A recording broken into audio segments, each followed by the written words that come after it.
Bom dia, amigos da Rede Globo. É isso aí, estamos ao vivo. Estamos ao vivo. Muito bem. 4 horas em ponto. Boa tarde. Sejam todos muito bem-vindos. Estamos começando aqui o nosso bate-papo sobre comunicação nos meios digitais e como será isso no futuro. Tenho dois amigos hoje aqui, maravilhoso ter essa oportunidade de conversar com as pessoas que a gente gosta, amigo de longa data, do meu amigo Fabiano Mazei, especialista no mercado de luxo, jornalista, vem há muito tempo trabalhando com isso, e o meu querido Fernandão, publicitário, cuida de várias marcas aqui no mercado regional, inclusive da Universo. Prazer estar com vocês dois. Boa tarde, sejam bem-vindos. Boa tarde, Zé. Boa tarde, Fernando. Boa tarde a todo mundo aí que está online. Boa tarde, meus amigos. Boa tarde, Zé, Fabiano. Vai ser um prazer bater esse papo. É sempre muito bom falar com especialistas sobre algo que é fundamental no nosso dia a dia. A gente está vivendo um momento desafiador, né? A gente tem tido uma oportunidade de cada vez mais as pessoas têm voz e voz para o mundo inteiro. As marcas vêm se posicionando rapidamente e, com isso, cometendo alguns caminhos de sucesso, outros de crise. Vocês dois, como especialistas, podem nos ajudar a olhar para esse processo e para todo mundo que está aqui presente dentro do nosso bate-papo, que vai poder participar e contribuir com as suas dúvidas, com os seus desafios. Para começar, efetivamente, então, mais uma vez, agradecer a presença de vocês dois profissionais que eu admiro demais, né?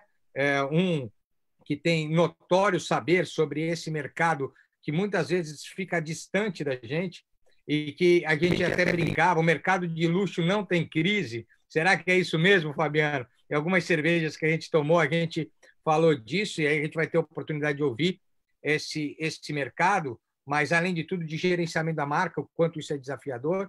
E o Fernando, um cara que eu confio demais, que cuida aí da marca da Universo, né? Um parceiro enorme que tem nos ajudado bastante a enfrentar esses desafios e tentar controlar para que a gente não faça nenhuma besteira na hora de se posicionar. É quase como o nosso anjo da guarda. Eu gosto muito quando o Rock, o Sylvester Stallone no filme, fala que o Mitch, né, o velhinho, é o anjo no ombro dele. O Fernandão é esse anjo, não deixa a gente ficar fazendo besteira.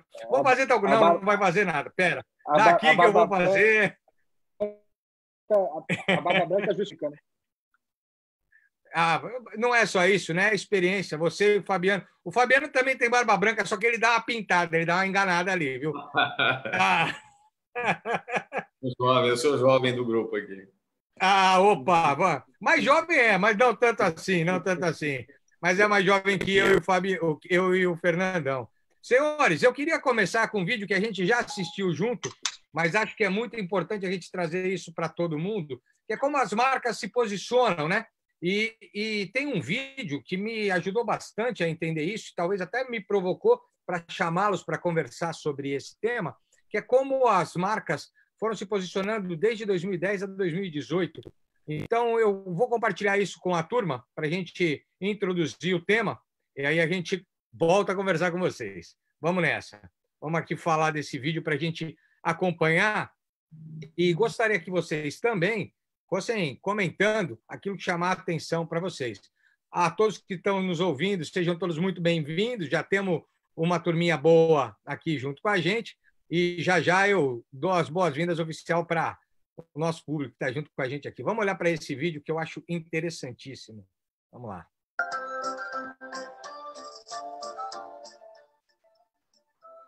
Interessante reparar que nesse ranking das 15, né, a Coca-Cola está à frente. A gente está falando de 2010. No canto inferior direito da tela, que você está vendo, agora a gente já entra em 2011, tem os maiores crescimentos. E a gente vai vendo isso acontecer. A Apple, a partir de 2010, ela começa com um crescimento gigantesco. A Amazon também, mas a Amazon ainda não aparece como as 15 melhores marcas, né, dentro do ranking. Mas ela já tem um crescimento grande. E é interessante observar que as de tecnologia começam a crescer muito. Se vocês olharem para cá, olha, as 5 primeiras, com exceção da Coca, que está lá na frente, são de tecnologia.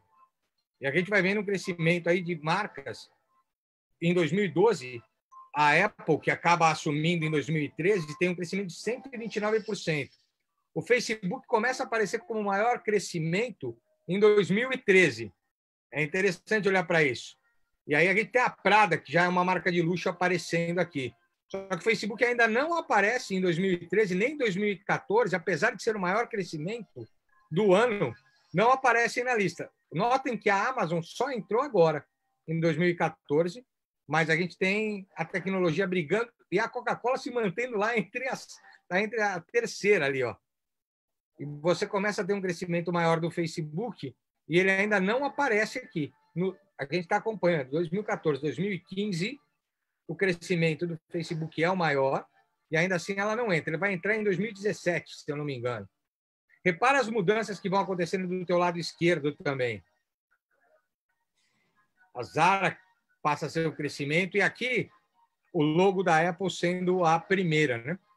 Mais crescimento do Facebook em 2016. A Amazon agora ela já começa a crescer muito forte.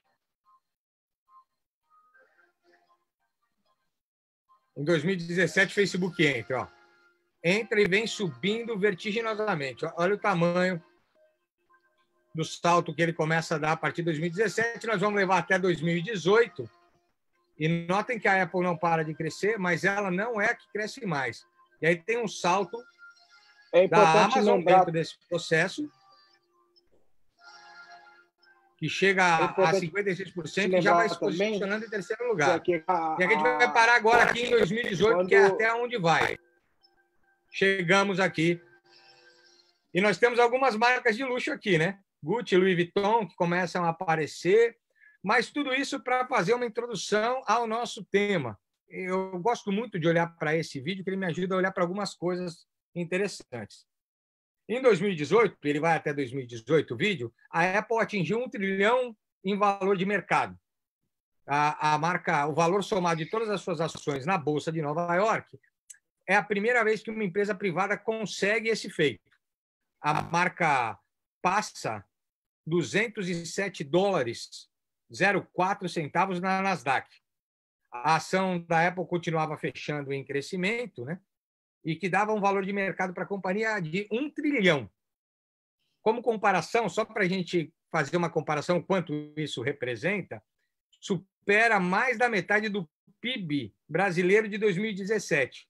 Além disso, se a gente tivesse comparado com países, seria a 17ª maior economia do mundo. Do mundo. Senhores, isso me assusta, mas, ao mesmo tempo, eu sei que isso é realidade. A gente sabe que a comunicação no mundo corporativo é essencial para a sobrevivência profissional e as empresas precisam cada vez mais compreender como essa forma de se comunicar com seus colaboradores, que impacta a sua imagem, mas que impacta também o seu cliente, os lovers. E aí a minha pergunta para vocês, assim, na verdade, começando com o Fabiano, né? Ô, Fabiano, o que é o posicionamento da marca? Como é que uma marca se posiciona dentro do mercado? Como é que ela chega a esse valor gigantesco dentro do processo? Vamos lá. Primeiro, boa tarde aí para todo mundo que está assistindo a gente. Muito bacana. Obrigado aí ao Grilo, aí, ao Zé, pelo convite. E vamos lá. É muito legal esse vídeo de introdução, porque a gente percebe que em uma década, a gente está falando de um recorte, uma fração de segundo da história, a tecnologia toma conta da economia global. Então, isso é uma constatação que nos assusta. O quanto a gente é dependente, inclusive a economia global, das empresas de tecnologia, seja o produto, enfim, o aparelho em si, ou a própria tecnologia, no caso do Google, enfim, a internet. Então, dentro dessa esfera, dessa nova atmosfera, a gente tem marcas que se colocam sempre a sua comunicação, o seu posicionamento, associados a esse momento espetacular aí da história que a gente tem tido a oportunidade de acompanhar. Apple é uma pergunta que eu sempre faço. A Apple é uma marca de luxo? A Apple é uma marca de luxo? se a gente for pensar nos conceitos clássicos do que faz uma marca de luxo ser classificada dessa forma, exclusividade, atemporalidade, tradição e experiência, ela completa aí três desses 4 suportes de uma marca de luxo. Então, ela é puro design, portanto, ela é atemporal. A gente olha um celular, o Apple, o iPhone 4 e o iPhone, o que muda é muito o tamanho da tela, mas a cara do aparelho é a mesma. Então, isso é absolutamente design. Ela gera desejo? Bom, a cada lançamento de Apple, a gente vê o tamanho da fila na loja.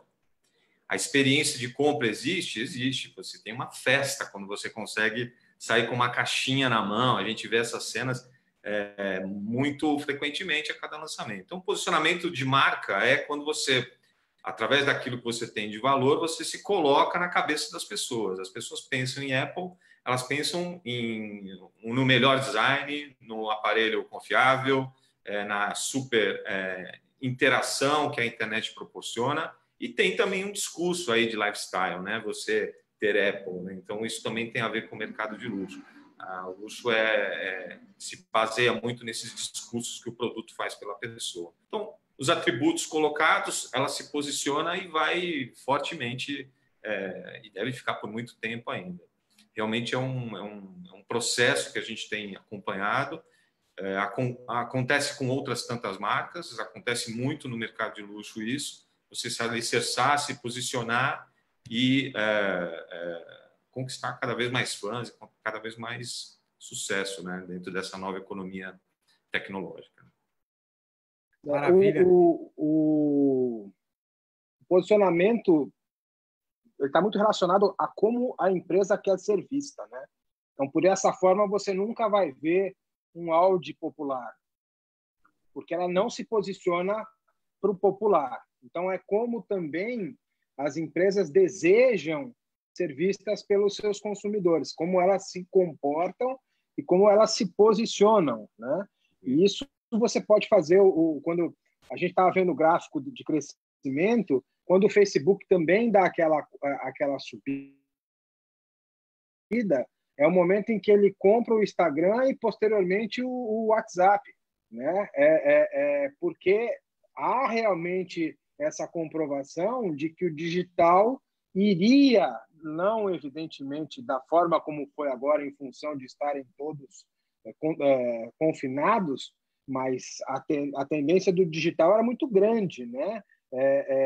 Só que a gente já percebe, por exemplo, que a compra de carros que no início se comprava por site já não existe mais. As pessoas querem estar próximas, querem sentar. Então, ainda existe muito o desejo físico disso. Por isso que a gente entende que é um processo digital nesse momento, mas é do ser humano o abraço, o desejo, o sorriso, a contrapartida. Então, tem essa... Eu acho que...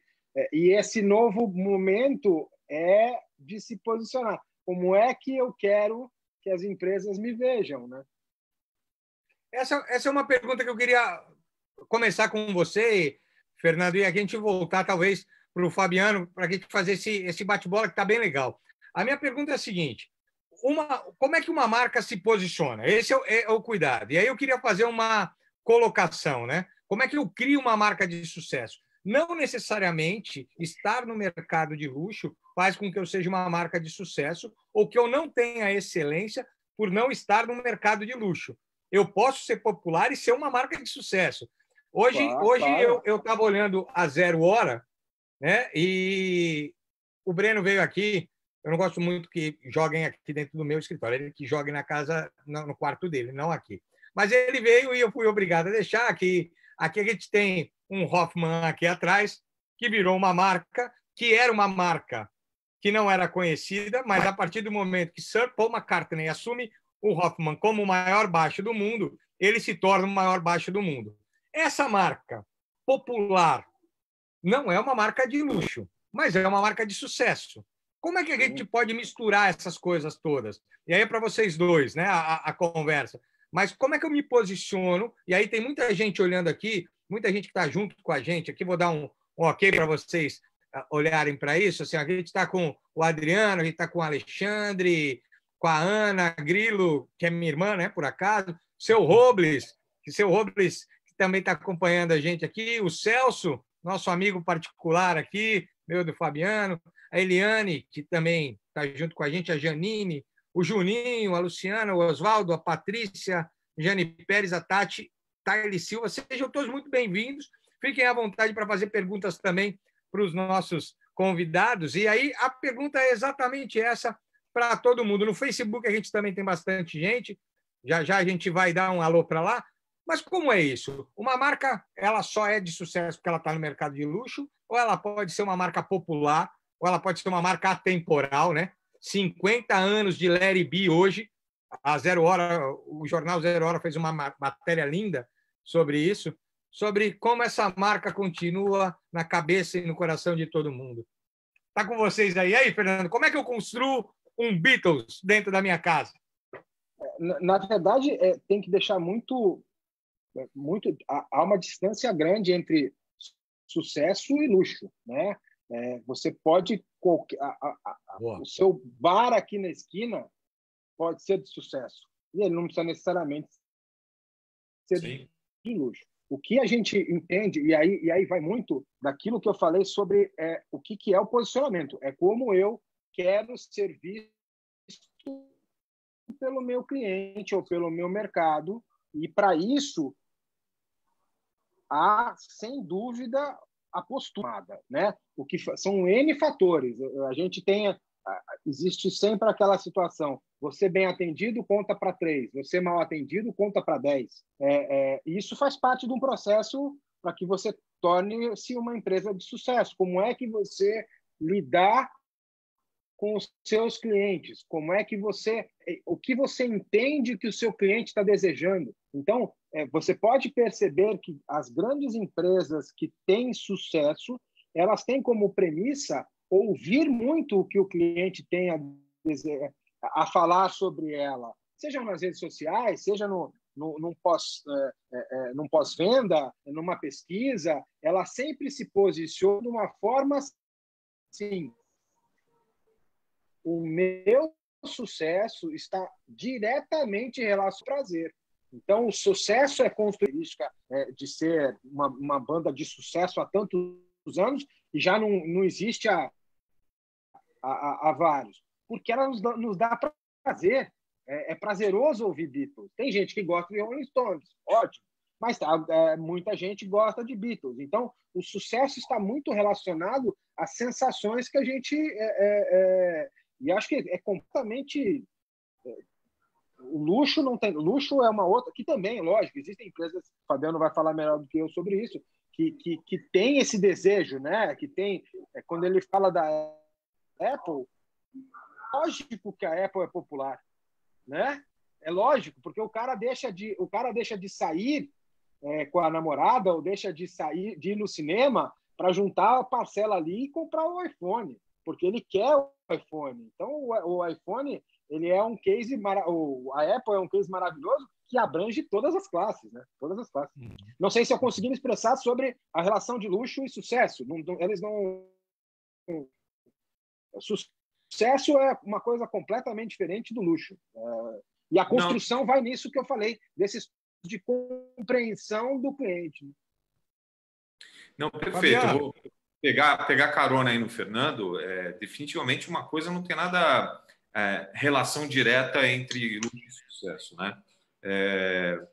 O que eu costumo dizer nas minhas consultorias é que o luxo pode ensinar a qualquer empresa de qualquer segmento, seja para um planejamento comercial de vendas, seja para uma estratégia de comunicação, seja para uma campanha de marketing.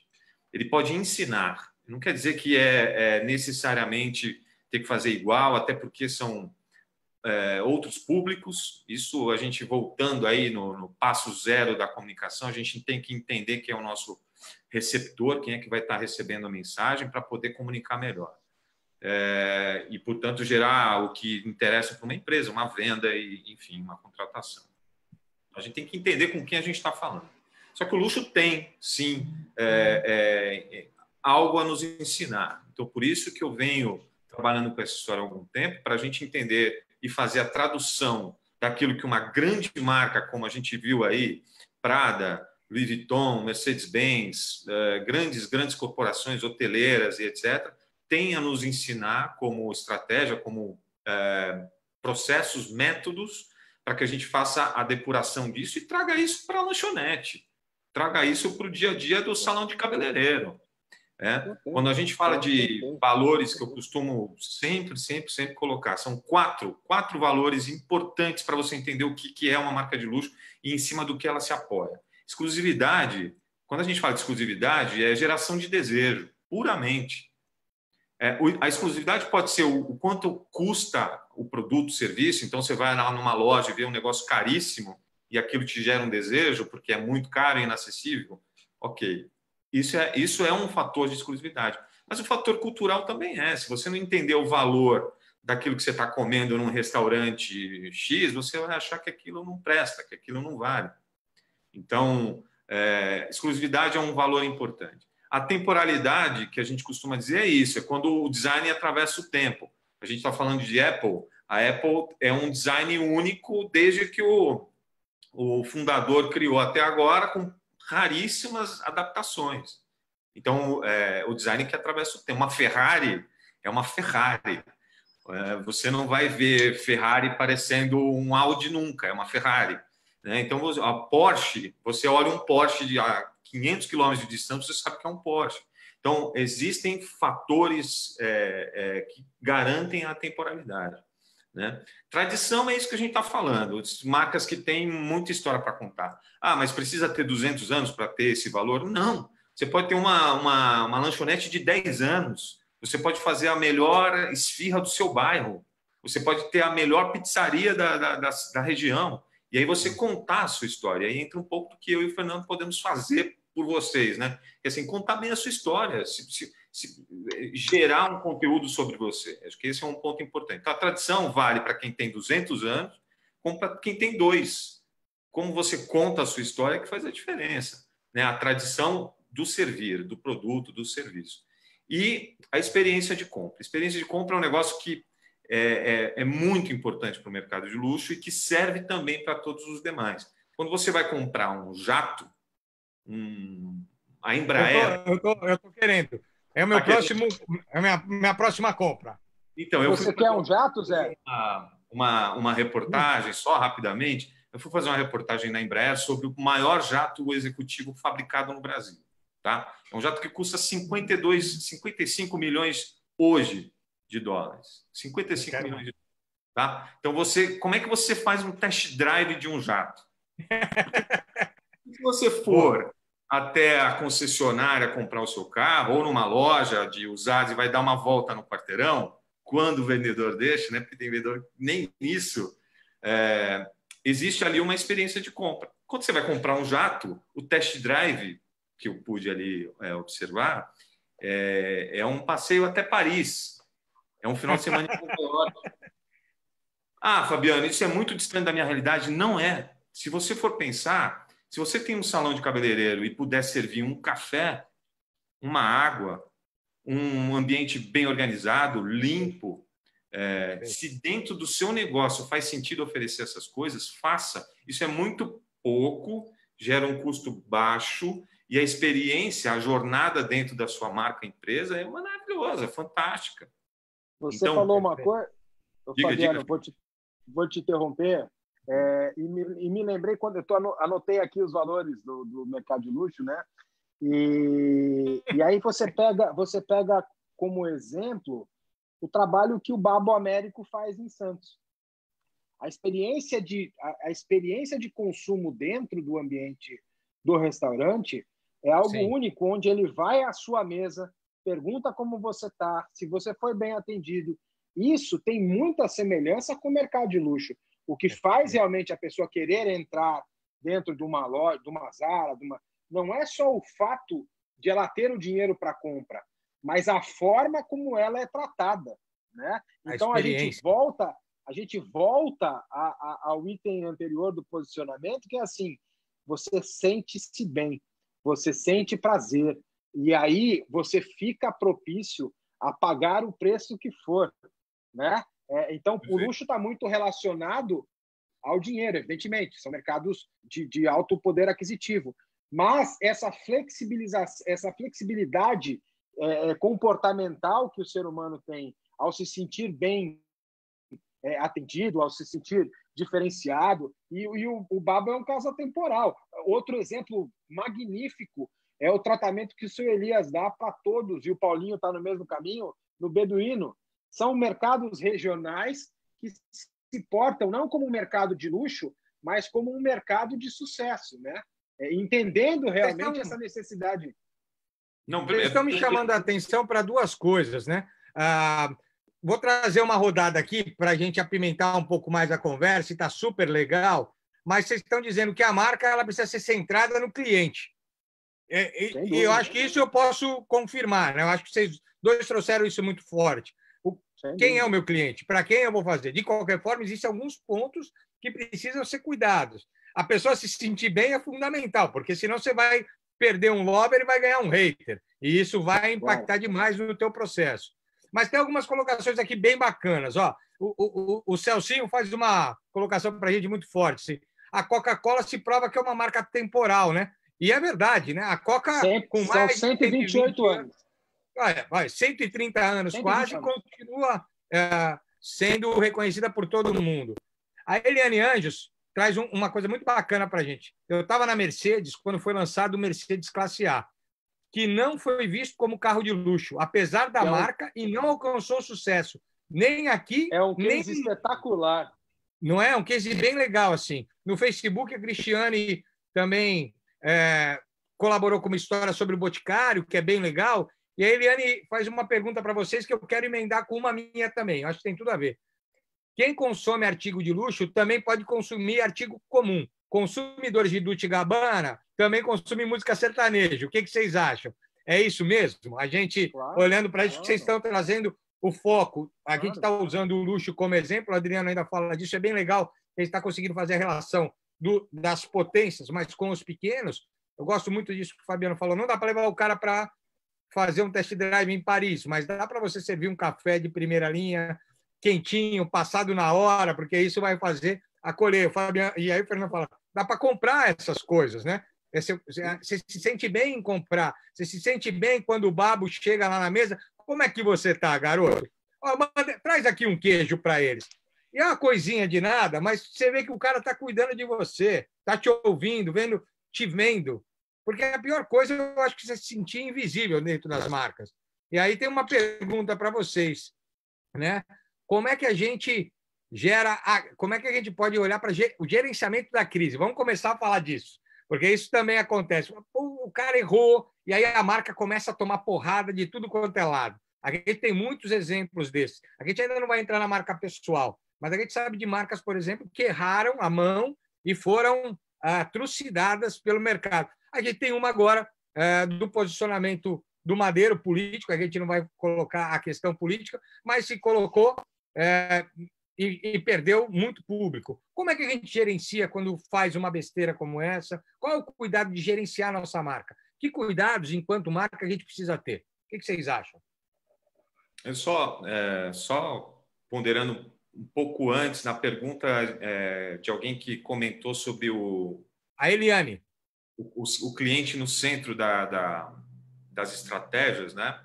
Uhum. Isso é fato. Realmente, mais do que nunca, as empresas e as marcas precisam escutar os seus clientes, escutar o seu público e ajudar a fazer parte da vida dessas pessoas de uma forma positiva e ajudar a resolver problemas reais, resolver as dores do cliente, né? Então, isso é ter o cliente no centro. Mas deixa eu contar uma coisa para vocês, isso não é novo. Isso é muito colocado... Desde os primórdios, né? Eu vou trazer um case bem rápido e a gente vai para a gestão de crise, aí se o presidente aí claro. permitir. A Louis Vuitton é uma marca que tem 166 anos. Hoje é a marca de luxo mais valiosa do mundo, está avaliada em 47 bilhões de dólares. O que a Louis Vuitton faz? Hoje ela faz alta costura, roupa, sapato, relógio.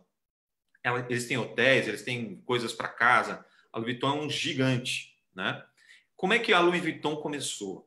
E aí eu vou chegar no meu ponto. Ela começou em 1854, quando o camarada lá, o Louis Vuitton, o próprio, começou a construir baús de bagagem para viagem. Vamos entender que na metade do século XIX as famílias viajavam levando praticamente a casa inteira. Então eram baús grandes, enormes. Eles levavam a louça, os talheres, as roupas, as joias, dinheiro, levavam tudo dentro dos baús. Eram artigos enormes, grandes. O modo de viajar daquela época era carruagem, barco a vapor e trem, ou seja, cuidado zero com a bagagem. Era jogado ali, empilhado e fica. Só que tinha muita riqueza lá dentro.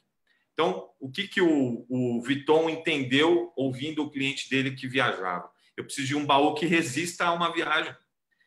Uma viagem de trem, uma viagem de barco a vapor, vai no meio de um monte de outras coisas. O que ele fez? Ele criou um baú reforçado na sua estrutura de madeira e com compartimentos, onde a pessoa pudesse guardar os pratos empilhadinhos, sem que um batesse no outro, os talheres, os relógios, as joias, tudo separado.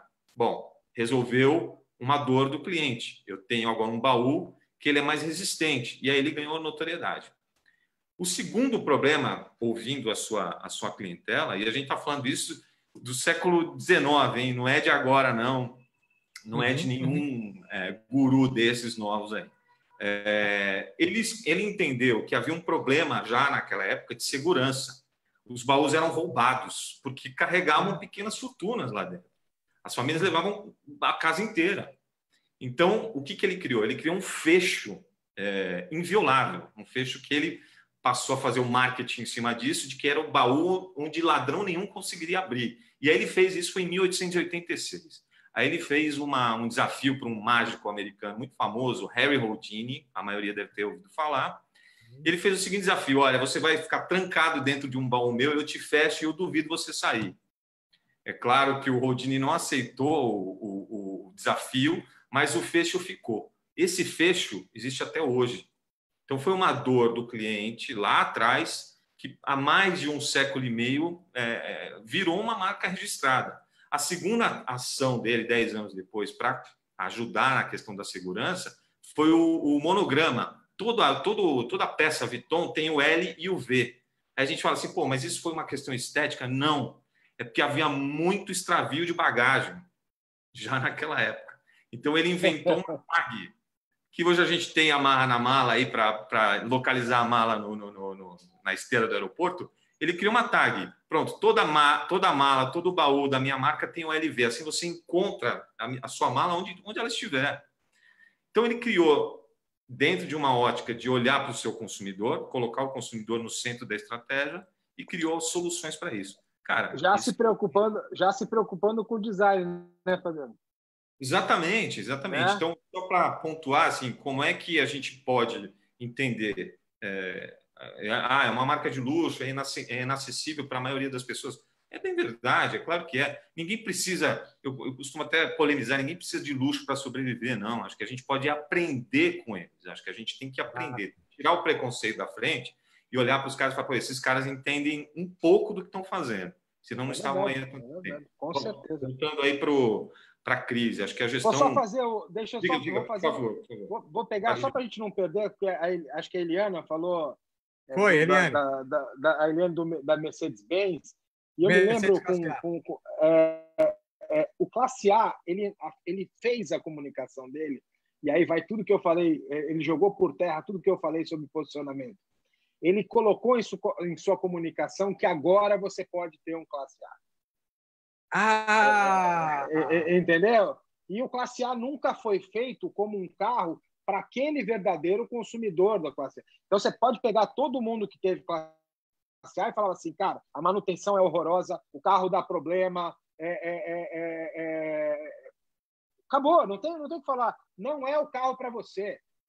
Eu sempre vendi a R$1.000, eu vou vender a 100, o cara vai falar, bicho, tem coisa errada.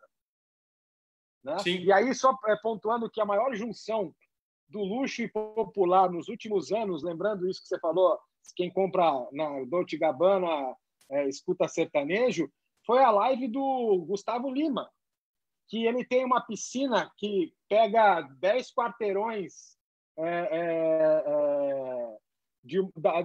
é um negócio surreal, parece um hotel nas Bahamas. Então, a maior junção disso é ele, que é um cara extremamente popular e hoje tem um nível financeiro absurdo e utiliza do luxo em todas as suas coisas, né? Então, o luxo hoje, cada vez mais, e aí é onde a gente está falando que o cara compra um iPhone por R$ 5.000, né? Parcela pro resto da vida, né? Vende o rim. Seria muito ingenuidade nossa a gente não achar que isso é um artigo de luxo. Claro que é um artigo de luxo. É igual uma bolsa da Louis Vuitton? Evidentemente que não. Mas ele tem essa característica, né? O Alexandre está confirmando aqui para vocês, está concordando, sim, Alexandre Cruz, que é perfeita essa definição aqui do classe A, né? Foi case de vários estudos em MBA e tudo isso, e a Mercedes deu um tiro no pé por querer misturar os públicos. Sem dúvida, né? Sem Esse dúvida, cuidado aí de... Agora, não, vou pegar o público C, você pode criar até um outro produto, né? Você pode criar até um outro produto com outro nome para entrar dentro desse mercado, mas não mistura as coisas. Ela fez posteriormente, né, Zé? Ela fez posteriormente, ela tem segmentos, ela tem linhas que não são identificadas como sendo da Mercedes, né? Que é a própria Dafra, que é motor de marca, se não me engano, é BMW, que fornece um segmento. Então, assim, você tem N possibilidades. Só que naquela época alguém do marketing, né, decidiu ouvir essa dor e falou: vamos fazer um carro que todo mundo pode comprar. E quando você coloca algo que todo mundo pode comprar, inevitavelmente a qualidade desse produto cai. Fabiano pode comprar, posso estar falando bobagem, mas você não tem como ter um produto de altíssima qualidade, excetuando-se casos como o iPhone, mas aí a gente não está falando que o iPhone custa R$ 30.000, como custa uma mala de viagem, enfim, os produtos né? Mas não dá. Para você vender para todo mundo, você vai ter que diminuir alguma ponta, não tem jeito. Só uma ponderação aí, é o seguinte, preço não significa, não traduz luxo, né? Você tem coisas caríssimas que não tem absolutamente nenhuma conexão. É o valor, né? O valor está ligado ao luxo. Não? Mercado de luxo como conceito. Agora, você tem coisas espetaculares que custam nada e que se adequam perfeitamente ao sentimento, ao prazer de se consumir aquele produto. No caso do Mercedes Classe A, a gente tem que fazer um recorte do tempo.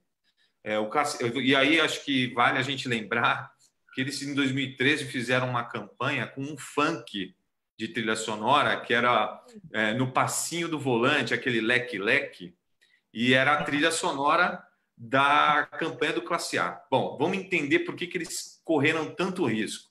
O Brasil, em 2013, na verdade, de 2010, 2011, 2012, a gente tinha a ascensão da nova classe média. Um consumidor que veio de uma classe social não acostumada a consumir luxo e que, a partir desse momento, com mais dinheiro, poderia, inclusive, a gente tinha linhas de crédito para financiar os carros em 90 prestações. Então, foi para isso que eles fizeram. Correram um risco brutal. Muita gente deu as costas para a marca, mas a gente tem que entender por que é que eles chegaram nesse ponto de ousadia. Então, o Brasil vivia e aí, entendendo quem era o consumidor emergente, fala, eu preciso acessar esse cara, que é o cara que admira jogador de futebol, o sertanejo, então eu vou conquistar esse cara, né? Então, você tem que criar um tipo de comunicação e uma campanha que se aproxime na linguagem dessas pessoas. Foi o que eles tentaram fazer. Deu certo? Não deu. O carro não existe mais. Eu acho que não deu muito certo. Mas foi uma tentativa. Essa é uma história vale até uma outra live sobre isso, assim, de como esse mercado tem buscado se aproximar. O luxo precisa se renovar na sua base de consumidores, né? Porque em determinado momento isso se satura. Então, você se tornar mais acessível. Dá um exemplo de luxo acessível dessa combinação que alguém colocou aí de sertanejo com luxo. Eu vou dar um exemplo muito claro. C&A. A C&A, um tempo atrás, convidava grandes estilistas internacionais para criar roupa popular. O que era aquilo? Era você ter uma estilista internacional, um Emílio, né? um grande designer italiano, e Stella McCartney da Inglaterra, etc., criando roupas que, para o ticket médio da C&A, eram caras, eram roupas de 400, 500 reais. Mas uma roupa desses estilistas na loja deles custa 5, 6 mil reais. Então, peraí, por que eles se arriscaram? Porque havia um consumidor de classe emergente chegando e que começou a tomar gosto e querer entrar nesse universo. O consumidor emergente que tinha vergonha de entrar numa loja de luxo, porque ele não se sente pertencente a esse universo, mas ele gosta da C&A e ele vai lá e vai consumir. Só que ele está mais exigente, ele está entendendo melhor o valor das coisas, então ele quer um produto um pouco melhor. Isso é só para a gente exemplificar. Agora, voltando a falar sobre comunicação na crise aí, e a gente vive um momento em que a gente vai passar aí a ter uma necessidade cada vez maior de criar propósito nas comunicações, né? Senão você corre o risco, como eu tenho visto algumas marcas aí, de se desassociar da realidade, continuar num mundo paralelo, enquanto as pessoas estão perdendo emprego, perdendo parentes, etc, etc. Então, a gente agora vive um momento de focar na comunicação de crise, como é que a gente pode ajudar essas marcas a se manterem dentro de uma estratégia inteligente de comunicação. Então, peraí, já para vocês entrarem nisso, vocês dois, eu queria fazer uma provocação para juntar tudo isso, que foi mais ou menos como a gente trouxe isso mais para o final, mas foi como juntou a gente na conversa. Todo indivíduo é uma marca. Todo indivíduo é uma marca. Eu nem vou fazer isso como pergunta, vou fazer como afirmação, porque eu aprendi com vocês, né? Aos 35 anos de idade, a marca Cristiano Ronaldo vale 200 milhões. E aí vamos trazer bastante polêmica para essa parte final, assim. Vale 200 milhões. Pô, mas, pelo amor de Deus, jogador de futebol não tem que ganhar tanto. A gente tem que valorizar. Uma coisa não tem nada a ver com a outra, né? Eu sou professor, a gente tem que valorizar professor, a saúde. O problema não é esse. O problema é como essa marca gerou o que ela gerou. Aí a gente pode olhar algumas coisas para o Cristiano Ronaldo. Quando ele começa, né, ele assinou um contrato com o clube em 2018 para 460 milhões de euros. Esse é o contrato dele. Aí, uma declaração, o Daniel Sack, o diretor de executivo de marketing do Jornal Econômico, disse assim, quando a gente olhou para ele, há 10 anos atrás, a gente achava que ele era uma marca que ia chegar entre 25 a 30 milhões de euros. E o cara está valendo 10 vezes mais que isso. A Deloitte já fez um estudo que, sozinho, ele tem mais seguidores no Instagram que o Real Madrid e o Barcelona juntos. A Adidas paga 15 milhões de euros para a Juventus por conta da marca do português. As vendas de merchandising da Juventus cresceram em 16 milhões de euros. E, além do futebol, ele está envolvido com cinema, Twitter, ele bota dinheiro num monte de coisa, ele investe também. Mas para que a gente vai comprar um cara desse? Sozinho ele não ganha jogo. A receita de dia de jogo da Juventus era 51 milhões em 2018. Passa para 66 milhões dia de jogo. 15 milhões por dia de jogo, só para ver o Cristiano Ronaldo jogar. Bom, toda a conversa nesse sentido é o seguinte. Falamos, todo indivíduo é uma marca. Muita gente se expõe agora, a gente começou falando disso, a gente se expõe o tempo inteiro. O Fabiano já trouxe essa coisa da gestão da crise para a gente falar, e a gente viu muitas coisas acontecendo, né? Os influencers, a Pugliese, no que acabou de perder. Então, acho que vocês podiam dizer para a gente quais são os cuidados que nós, indivíduos, precisamos ter na hora de se posicionar. Porque você também representa uma marca. Ainda que você não seja uma empresa, quando você se coloca, vão achar de que empresa você é, do que você está falando, onde você está. Então, cuidados para a gente aí, senhores. Quais são os cuidados? Me permita falar primeiro, Fabiano? Por mais que você seja bem mais velho que eu, eu te entrego duas perguntas simples, ou duas afirmações. A hora que você, como professor, render R$1 bilhão para qualquer escola que contratar você vai você vale, né? Isso é a primeira coisa.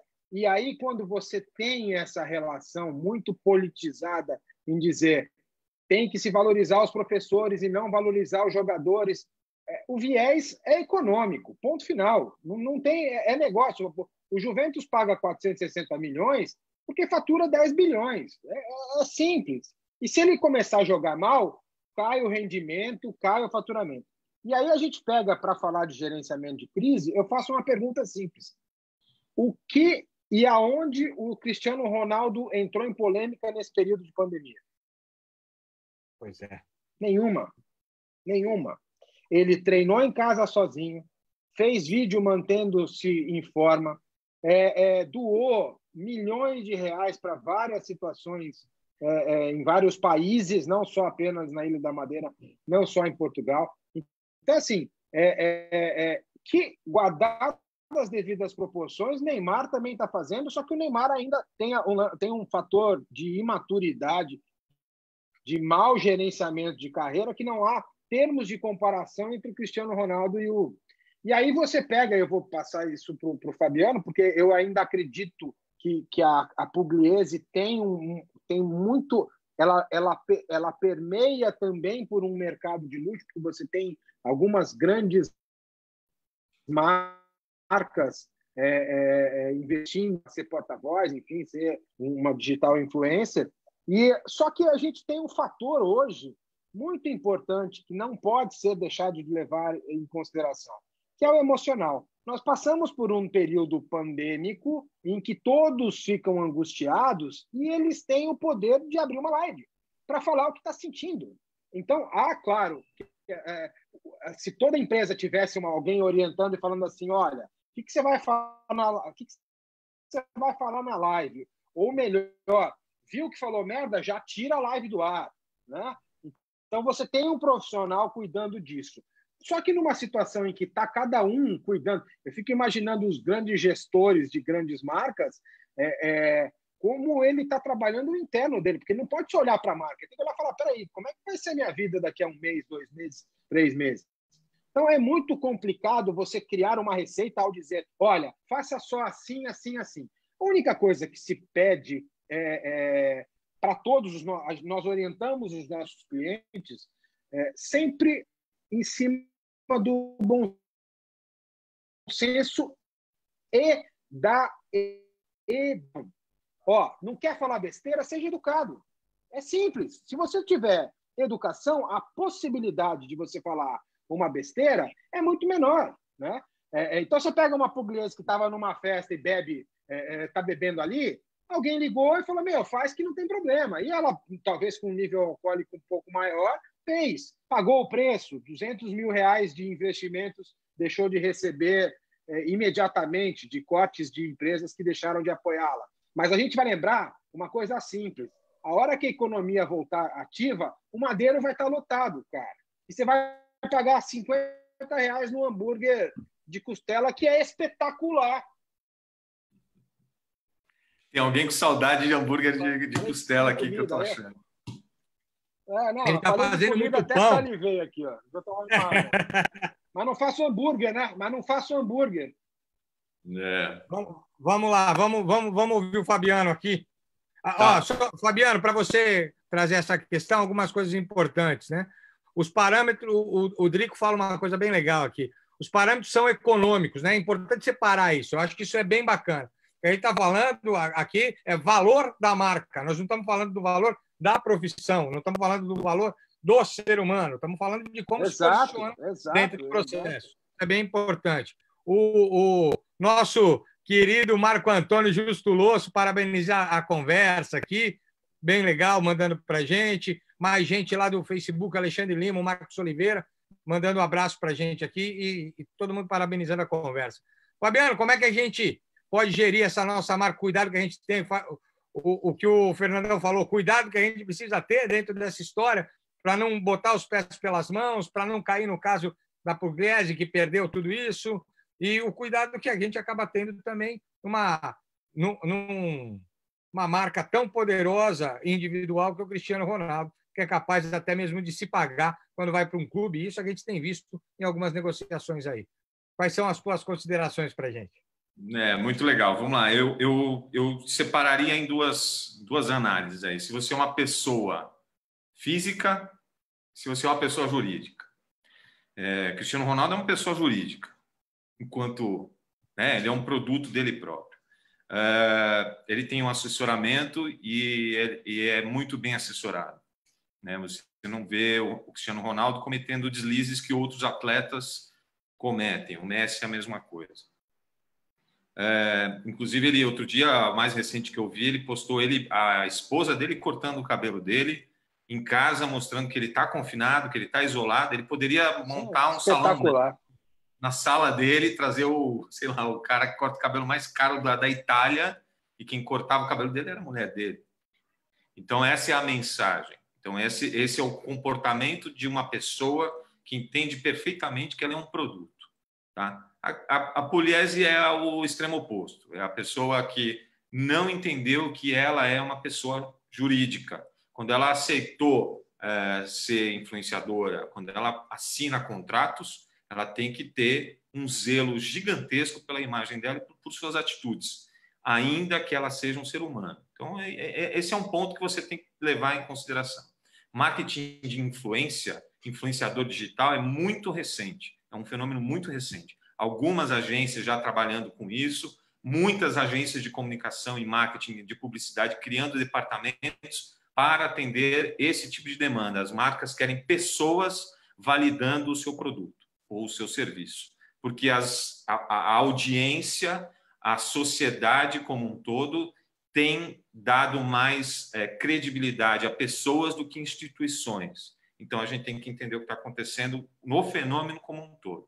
Então, o que eu posso dizer? Você é pessoa jurídica, você representa o seu negócio, as pessoas vão lá porque você é a dona do salão, e aí você vai de cabeleireiro e você precisa impulsionar suas vendas. Então, assim, cuidado com o que você vai postar, porque isso pode impactar no seu negócio, sim. Tenha cuidado. Seja muito criterioso com as suas postagens enquanto representar um negócio, enquanto representar uma empresa.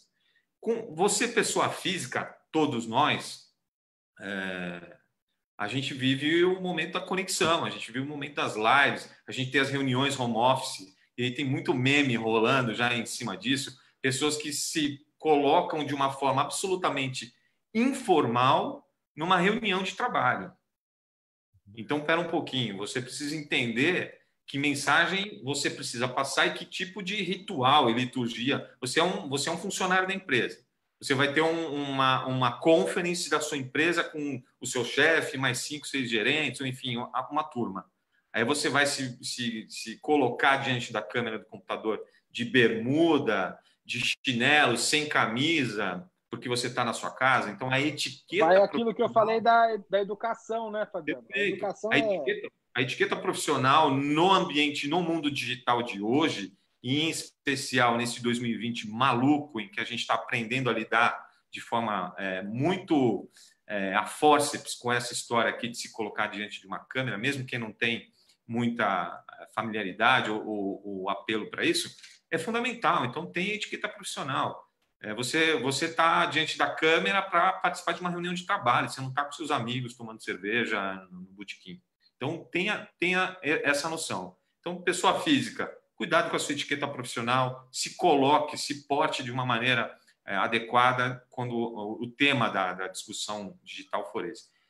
E você, pessoa jurídica, por favor, as empresas, as marcas estão investindo em você, na sua imagem, né, nos seus atributos. A Pugliese, o atributo era a vida saudável. Tudo que ela não fez foi ser saudável nos stories. Ela estava bebendo, ela estava completamente fora de si. E, mais importante, fazer tudo isso neste momento é uma desassociação da realidade gravíssima. Gravíssima. Por isso que as marcas a abandonaram. Eu acho é perfeito quando você fala desse critério pandêmico.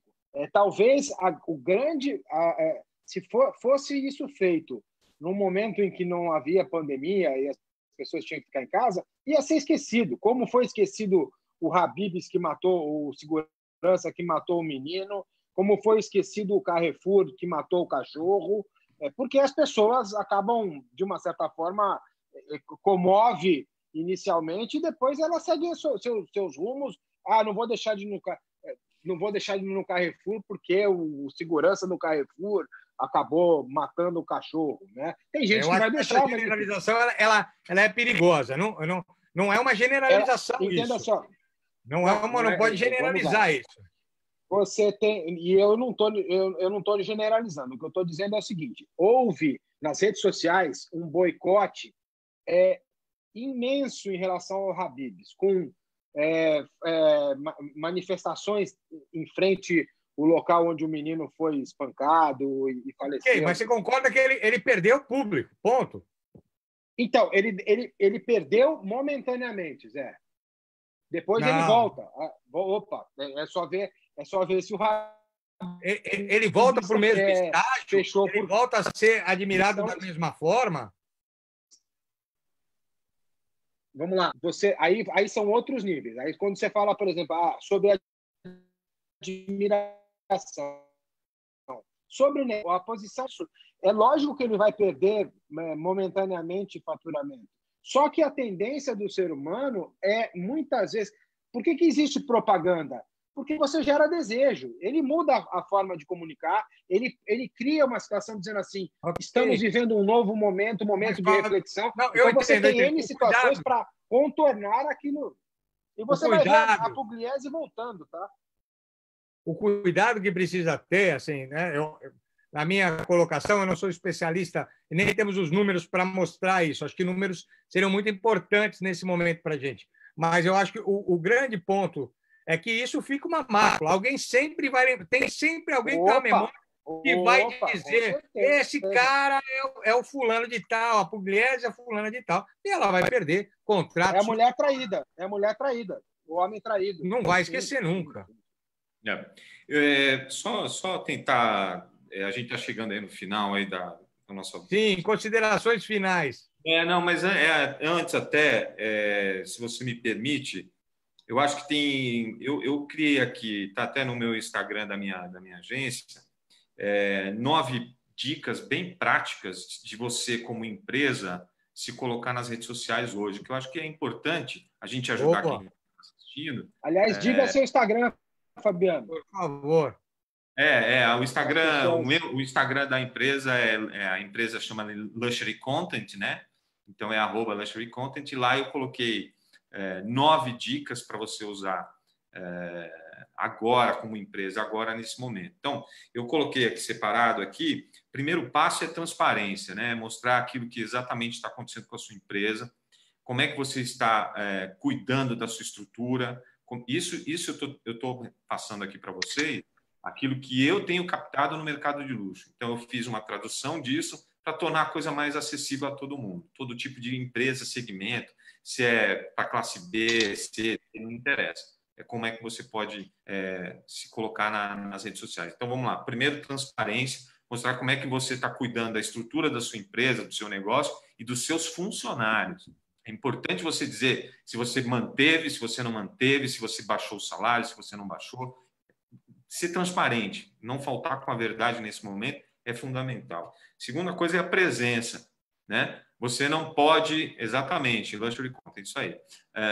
Você não pode sumir nesse momento, se ausentar nesse momento. Você tem que estar presente, sim, nas suas redes, conversar com o seu cliente, sim. Segundo, foco. Fale do seu negócio. Não dá, porque eu costumo falar, não dá uma viajada e começar a postar coisas que não têm a ver com o seu negócio. Então, eu tenho visto isso inclusive no mercado de luxo está acontecendo.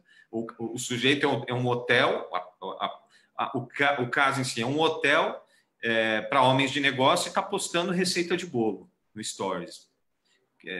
Quem procura você? Procura pelo bolo ou pela qualidade do hotel como business? Então, fale daquilo que você entende, fale daquilo que faz sentido para o seu negócio. Você é uma empresa. Se não tiver para falar, não fala nada, né? Sim, exatamente. Se não tiver nada para falar, não fala nada. Sim, ou você fala o que faz sentido para o seu cliente, ou você perde a relevância, né? Outra coisa é a realidade. De novo, não se desassociar do momento. O momento não é de oba-oba, o momento não é Gabriela Pugliese, o momento é de austeridade, de seriedade, de a gente ter entendimento do drama, né? Segundo, a humanização. Você pode estar fechado, mas seus colaboradores estão vivos, os seus funcionários estão aí. Então, faça alguns posts sobre o gerente da sua loja, como é que ele está passando por esse momento. Faça stories sobre o cozinheiro, o cara que prepara o lanche da sua empresa, a pessoa que faz a melhor unha do seu salão, o sujeito que é o mais vendedor dos seus produtos de carro, o seu top vendedor, você vai lá e faz um stories com o cara. Humaniza a sua empresa, mostra que todos estão juntos nessa, porque todos estamos juntos nessa. Então, esse é um recado importante. A outra é solidariedade. Participe de ações, entre em campanhas, crie campanhas, né, para ajudar o próximo, o vizinho, as pessoas que estão no seu bairro, né? Você vai precisar deles. Então, seja solidário também. A outra coisa é a interação, que é o que a gente falou. Converse com o seu cliente, converse com ele, crie interações, crie pautas, crie discussões, debates, enquetes, faça com que ele interaja com você, até para você entender o que está passando na cabeça dele e como é que você vai ajudá-lo quando tudo acabar. Cautela com as vendas, isso a gente também falou aqui. Não é hora de vender, não é hora de entulhar de promoção a pessoa. Ela está recebendo informação de tudo que é lado, ela está em casa, ela está confinada, paciência zero, filho, apreensão com relação ao emprego, ao futuro. Não vem com campanha comercial demais, porque a rejeição vai ser maior do que a aceitação. E, por fim, posicione a sua marca, que é tudo que eu e o Fernando estamos falando aqui desde o começo. Eleve os seus atributos, fale do seu diferencial e se posicione com a realidade. Nada de ficar... eu tenho visto muito também mensagens de positividade. É muito importante, mas só isso o tempo inteiro fica fora de propósito, porque a realidade está batendo a porta. Então, ações concretas, o que a marca está fazendo, o que a empresa está fazendo, como é que vocês estão se cuidando, é muito importante nessa hora. Acho que é uma contribuição que eu queria deixar aqui. Excelente, obrigado por isso. Obrigado também pela colocação. Acho que essa questão já colocamos aqui para todo mundo te acompanhar lá. O Juninho também pesquisou você, falou do teu artigo. Então, tem artigo no LinkedIn que eu repostei, muito legal, Fabiano. Obrigado pelas dicas. Fernandão, vamos para as considerações finais, querido.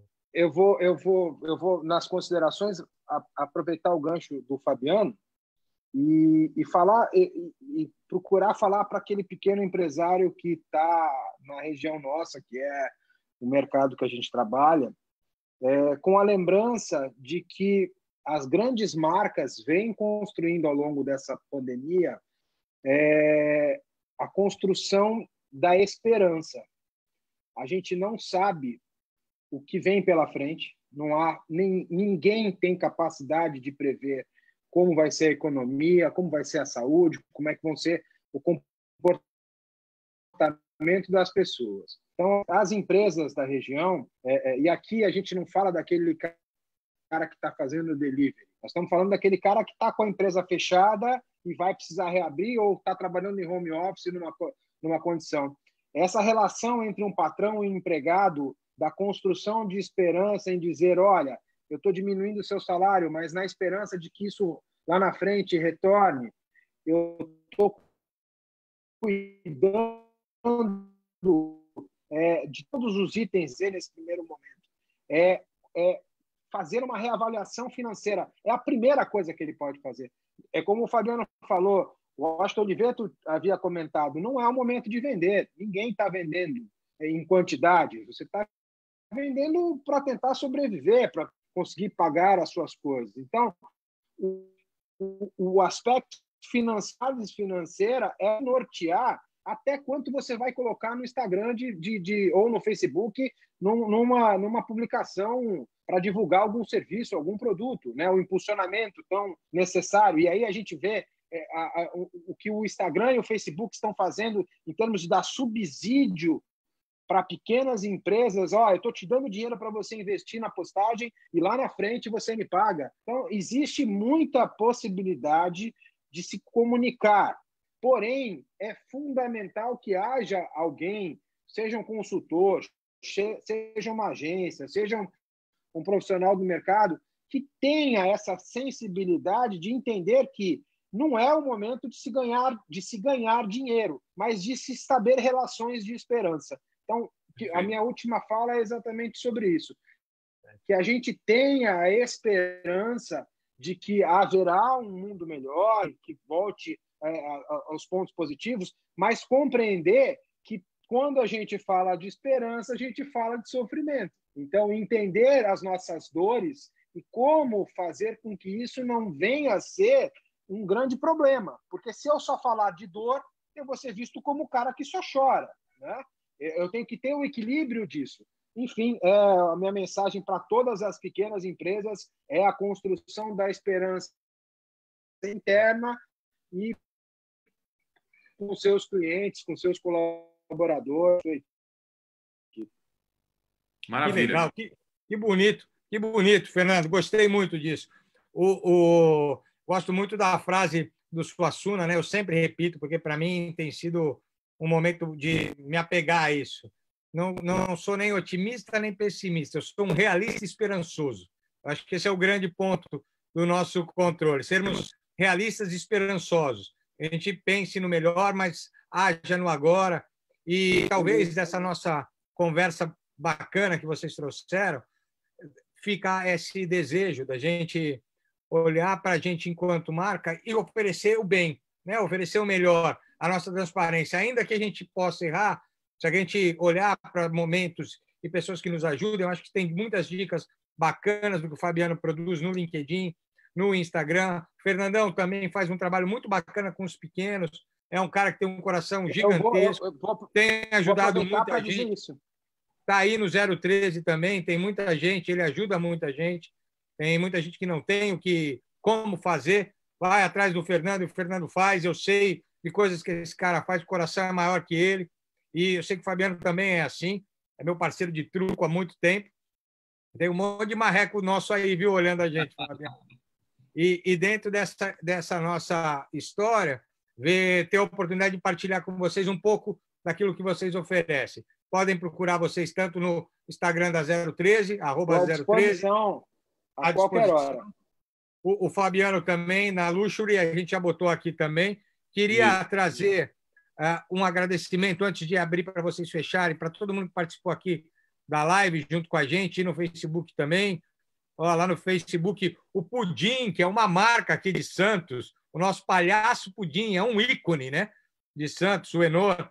O Marcelo de Souza, que faz as caricaturas, o Alfredo Aburramad, o Edu Lemos, que tem uma marca com botão, se quiser olhar, o cara faz botão de primeira linha, viu? É fera. Daniel Paiva, o Marcelo Elias, o Elias está lá também, Fernandão, nosso querido. Fabiano de Floripa, o Alexandre Cruz agradece aqui a gente, muita inteligência e experiência nesse bate-papo. Muito obrigado pelas dicas. A Ana Paula também amei as dicas. Senhores, muito obrigado pela experiência, pela abertura de coração. Uma aula aqui para a gente. Parece, é pouco tempo, chega sempre nessa hora, já passamos 10 minutos. E dá vontade de fazer outras. Podia ser mais. Dá vontade de fazer outras. Então, agradeço demais vocês e está para vocês trazerem aí as considerações finais. Na verdade, se despedir, as considerações vocês já fizeram. Muito obrigado a vocês dois.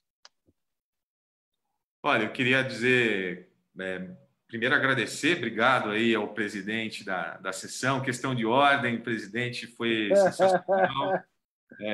Fernando, foi uma generosa questão aí nessa minha caminhada, espero trocar muito com ele também. Agradecer a todo mundo também que acompanhou. Luxury Content é uma agência de um maluco que deixou o jornalismo para empreender, e ali a gente cria alguns projetos de comunicação. Eu tenho uma outra conta que eu acabei de começar, chama Vamos Falar de Luxo, onde a gente fala desse assunto de forma muito descomplicada, muito fácil de entender, e aí é a minha porção de jornalista ali falando também. E é isso, eu acho que fica aqui a vontade, né, o gostinho de quero mais, o papo foi muito bom. Luxo é um universo sedutor, muitas vezes distante da realidade, e a minha função, desde que eu abracei essa história como jornalista que cobria isso, para agora como empreendedor, é trazer isso para dentro do nosso mundo e aprender com essa turma que são pessoas que a gente deve admirar antes de ter qualquer tipo de preconceito. Tá bom? Obrigado aí. Fico esperando o próximo convite. Obrigado, Fabiano. Fernandão, considerações, querido? Despedida. Fabiano, o mercado de luxo nunca mais vai ser o mesmo para mim. Muito legal ouvir de verdade. Já vou seguir e já sigo você pessoalmente, mas vou olhar as coisas porque o seu olhar é um olhar fora do padrão do que a gente imagina o que é uma relação de luxo. Então, muito obrigado pela contribuição nesse bate-papo. Realmente, bate-papo que fica com gostinho de quero mais é porque foi bom mesmo, né? E colocar, como eu sempre venho fazendo ao longo desses 55 dias de confinamento, à disposição de todo mundo que precisar bater um papo a respeito de trabalho, a respeito de orientação. A gente tem aqui alguns amigos que estão participando desse webinário que tem o meu telefone, e acabam tirando dúvida, muitas vezes pedindo em situações de ajuda, eu não cobro. Se é negócio, aí é outra situação, ponto. Mas se ajuda, uma necessidade, a gente coloca. Tem o meu Instagram lá, que é o @0 escrito 13 número. E quem quiser me mandar mensagem via WhatsApp, o telefone é muito fácil. É o 13 99738. Zé, completa aí. Para lembrar. 0013. 998 0013. É que você já está colocando. Eu já estou como meu amor, aí você não sabe o meu número. Você só coloca no meu amor. Eu não posso revelar. O Fabiano vai ficar com ciúme, rapaz. Mas ele vai ficar com ciúme. Eu não pude deixar. Zé, você começou a live dizendo que queria um jato. Eu estou me segurando para falar. Segura, nem fala, nem fala. Fica quieto aí. Eu não vou falar nada, entendeu? Fica quieto aí. Um beijão para todos. Foi divertidíssimo. Muito bom.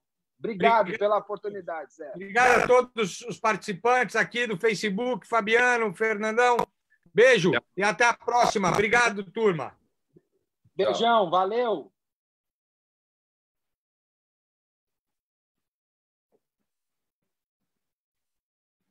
Vou desligar. Ó.